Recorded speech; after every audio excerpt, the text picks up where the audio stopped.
Write your pitch. You now need to write your pitch. The pitch is what gives your product some sizzle.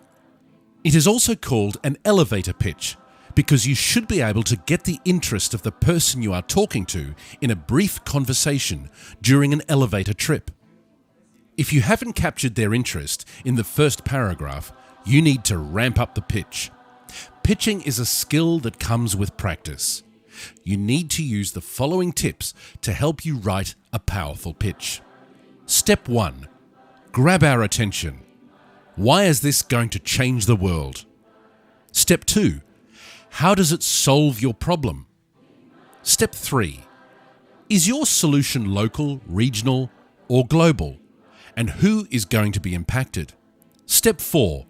What features and benefits are really impressive? Step 5. Close strong. How is this really going to change the world?